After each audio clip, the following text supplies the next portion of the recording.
Hey everyone, what is going on? I am back at you here with another brief car review. Today we've got a pretty popular SUV. It is the 5-passenger 2020 Audi Q5. This is the car I promised I would do in my last video, and if you haven't checked that out, be sure to watch that. I will leave a link right up here.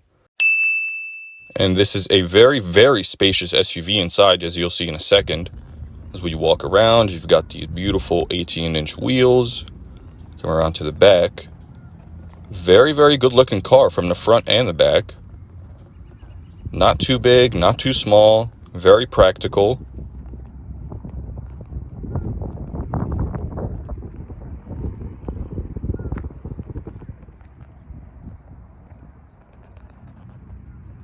The front end is definitely one of my favorite parts about this car. It definitely got a facelift from the previous years and just an all around very good looking car. And let's step on inside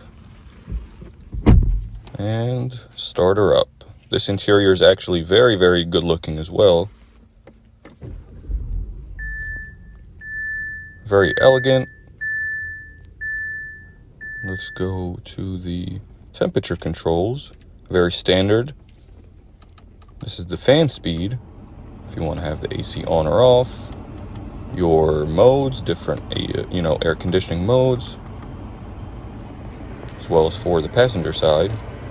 And these heated seats are actually standard in all the 2020 Audi Q5s. 3 levels, of course. Down here, you've got your auto start and stop, which I always have off. The traction control. Your downhill assist to maintain that speed going down a hill. And if you want, you can just have the screen completely off. Very simple. Here in the menu, you've got all the basic standard Audi menu options. Your settings, you can connect your Bluetooth. Here, if you're someone who prefers to drive in kilometers per hour rather than miles per hour, you can easily do so in the menu. Very basic, very, very standard. If you're used to Audis, this is nothing new to you. This is the menu that they use, and very, very standard. Your car is equipped with navigation. You will see it right here. This one is unfortunately not. That is your volume control. And onto the steering column. It's a very, very attractive steering wheel and steering column right here. Here you can drive with the fuel consumption, your miles per hour. This is how I personally like to drive. Date and time, radio station, you name it. You can customize it just how you like it. And over here is one of my favorite things. You can actually adjust the driver mode, the drive mode, right from your steering wheel, which is pretty cool. I don't think you get that in the Audi Q7s or anything like that, which is pretty neat. Turn that bad boy off. Got 2 paddle shifters right here. Very, very nice. And onto the center console. Now, you don't get much space here. You've got space for your USB port and an aux cord, 2 cup holders. Not very, very spacious, but you can always stuff something in there. Not too bad, not too bad. Got your interior lighting up there. Your 12-volt charger. Another USB port right there. And the back is extremely spacious. You can comfortably fit 3 grown adults back there, and no problem. They'll all have enough leg room and everything. And sorry, I definitely should have turned the fan speed off at the beginning of the video, but here you've got 4-way or automatic windows all the way around. Your child lock for the 2 back windows. All automatic, as you would expect in a luxury SUV. Here are your lights, which look very, very good at night and are super bright at night, actually. Got your fog lights. Let's go take a look what they look like. I just love the front end of this car. They did a really, really good job with this. I don't know if you call it a facelift or what, but definitely doesn't look the same as the previous models. Very, very good looking car. Now onto the trunk. Look how big this trunk is. I think it is about 25.1 cubic feet, which is huge. Very, very practical. Man, yeah, obviously you can just close it with the button.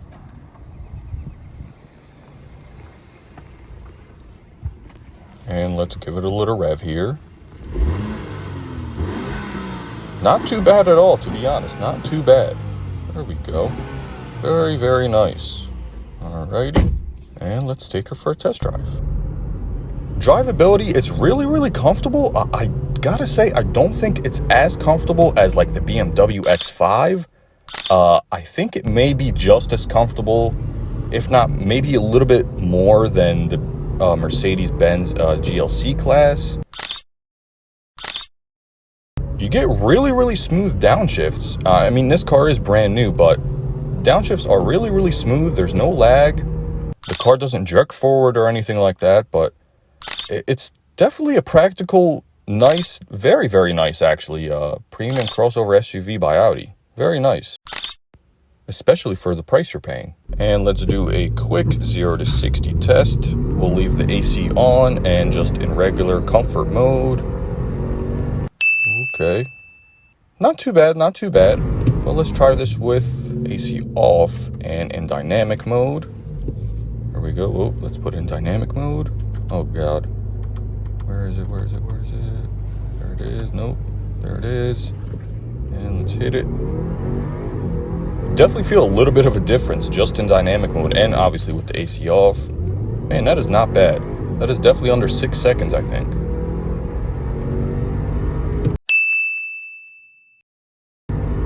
And I thought I'd do a 0 to about 80 miles an hour test. And I did not break any speeding laws. There we go. All right. Definitely not bad. All right, Audi. Okay, okay. Not too bad. There's obviously a much faster version of this car. It is the SQ5, which is just ridiculous, but it's also much more expensive. With a 4-cylinder turbocharged engine, this car puts out about 248 horsepower, which is definitely right around the same as the Mercedes GLC class and the Infiniti QX60s, and even the Volvo XC60s actually. When you compare it to the BMW, it definitely is not anywhere near the power the BMW X5s put out, which is around 350. In my opinion, I honestly think that the BMW X5 has a bit more technology than this one. It is more expensive, obviously, but I just feel like they put a little bit more time into the, infotainment system and the all-around interior technology of their car. That's not to say that Audi didn't, but compared to the BMW X5, it definitely is behind on the, technology integration. Now, this car is much, much larger than the smaller Audi Q3. I have driven and sat in the back of that thing, and let me tell you, there is barely any room for, a regular sized adult. I am 5'10", and the driver was just over 6 feet, and there was no way I could fit comfortably back there. My legs were literally out to the side, so definitely consider that if you're thinking about the Audi Q3. This is a lot bigger. It looks a lot bigger. It's much bigger inside, and yeah. All around, this is a very, very solid premium crossover SUV for a pretty fair and reasonable price point at around $43,000. You get a lot of technology. It's pretty comfortable. The performance could definitely be bumped up a bit, but it'll definitely, suffice. Definitely not bad. And that just about does it, everyone. This was a very, very brief car review. If you think I've missed anything in this car, or if there's anything else that you wanted to see, please let me know in the comment section below. I'll be sure to, edit this video. And thank you so much for everyone who watched this video. Please be sure to like and subscribe to my channel.